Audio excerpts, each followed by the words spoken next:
I'm with the OG Andre Cronje. He was big in Phantom Keeper, Wi-Fi as well, behind many DeFi projects. So I wanted to ask you, Andre, what is your advice for DeFi founders right now? It's pretty rough, right? I mean, it's obviously a turbulent time, so it's hard for a lot of people. But I think the best advice to give any founder currently is don't found anything.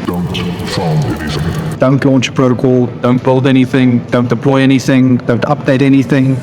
If you already deployed something, walk away from it for a while, get yourself disconnected for it. Because like the problem right now is, but there's always been issues like exploits and all of these things. And there's already a lot of risk, and there's already a lot of stuff you worry about. Now you're dealing with user deposits and these kinds of things. But aside from this, and aside from reputational risk that you potentially have when inevitably you launch a token and it goes down a little bit and people are going to attack you and all of those things, also not worth it. There's the psychology and stress of the user deposits and things the whole time. But even excluding all of that, there's now a new problem being added of regulatory pressure. Like there's not a single current DeFi team in the space that has not received a letter from some regulatory agency or has had a questionnaire or something. Now you've got regulatory pressure, you've got export pressure, there's very little upside. You're basically doing it for free at the start if you're lucky enough for a token to actually do anything. I mean, I guess if you have to do it anon.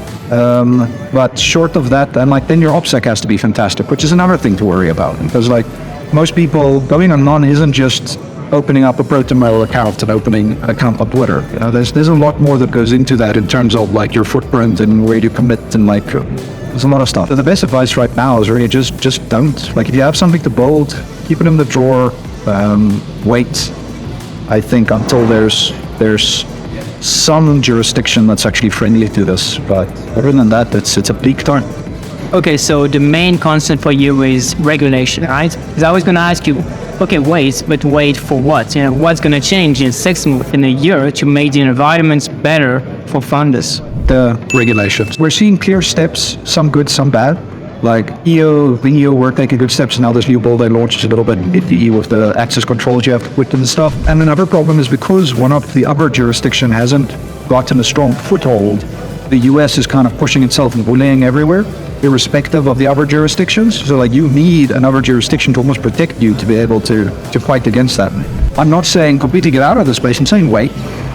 I'm saying bide your time right.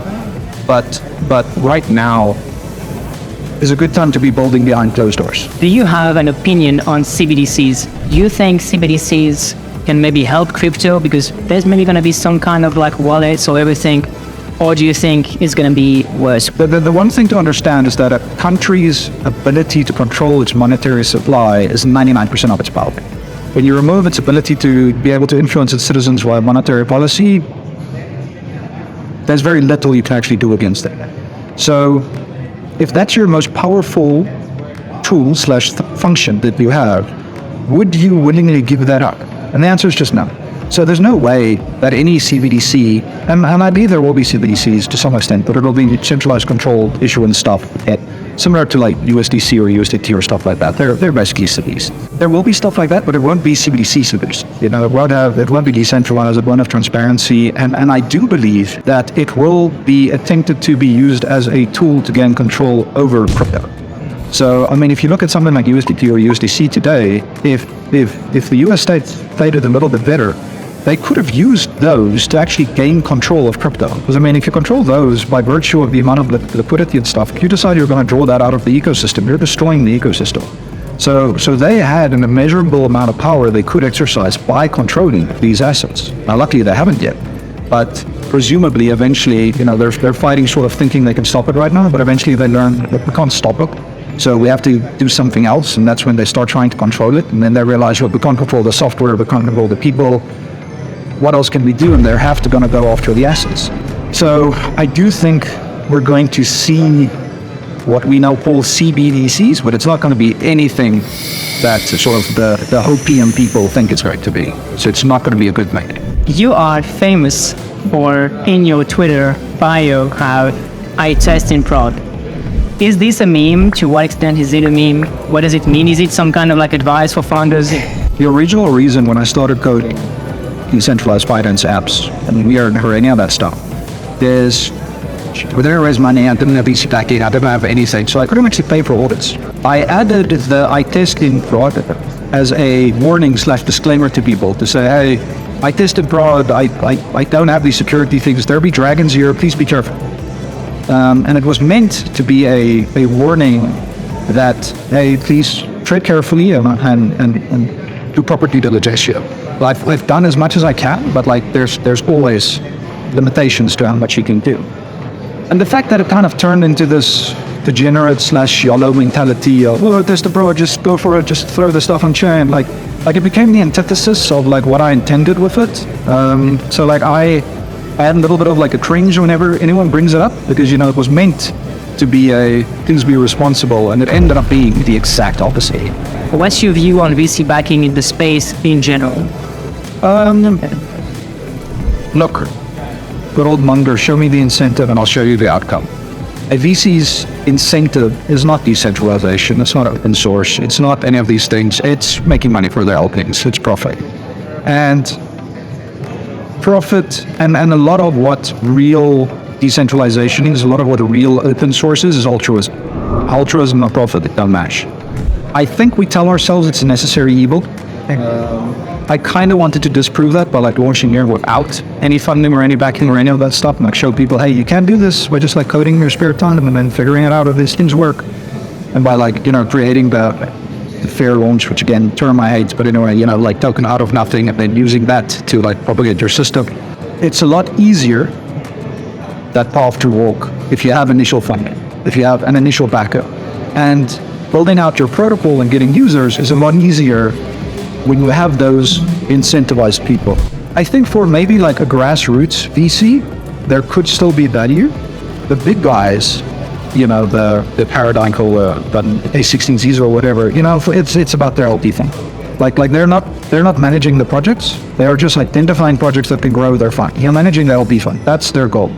Your smaller guys, like Framework back to there is a good example. They were very, very heavily invested in their teams, and they actually wanted to see their teams grow. And like that obviously had the benefit of, is they put that time and energy in, that's going to come off later in their LP performance. Andre, thank you. Would you have any last word, any story, anything? Go for it. The one sort of moral I always like leaving people with is information, narrative spreads a lot faster that technology develops. So there's a pace mismatch between how fast people expect things to happen and the space, and how quickly it's actually happened. To use an example, like around 2017, 2018, we started talking to like institutions or governments and these kinds of things, and they didn't even respond to our emails. Around like 2018, 2019, you know, we'd get a meeting with some entry-level guys. By like the end of 2020 to 2021, we were actually like meeting like high-level execs and directors and stuff.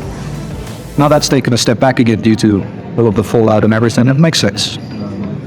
We're not pushing and pursuing. But the point is, you know, like everyone's sort of trying to force adoption. Everyone's trying to force usage. Everyone's trying to sort of fit the square peg into the round hole as hard as they can. And like, it's not going to work. You need to take that step back. You need to understand these things are going to take so much longer than anyone thinks they're going to take.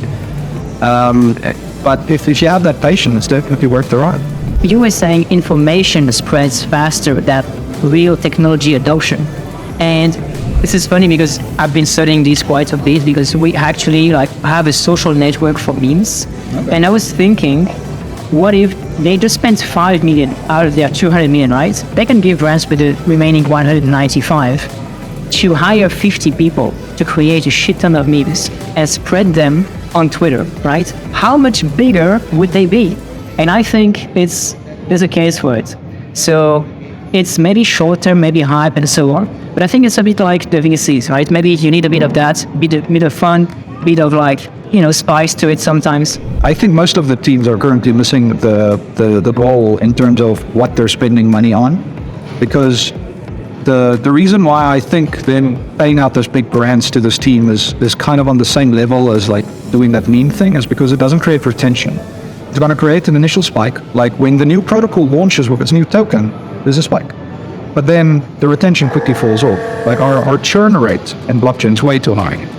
And I think trying to work on that churn is the more important thing. It's why aren't our people sustainable, more so than how do we attract a lot of people.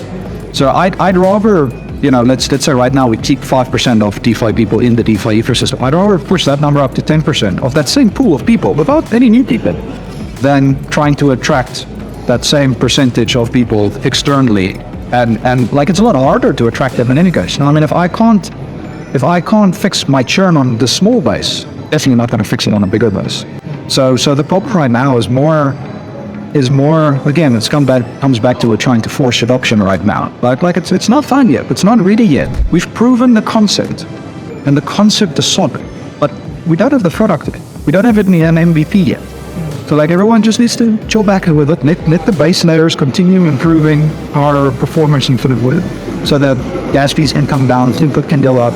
People can start building more complex apps. We can do more complex VM logic, and then we can have neo apps that allow more use. It's equivalent to saying back when we only had IRC as a communication channel, why didn't the whole world use IRC?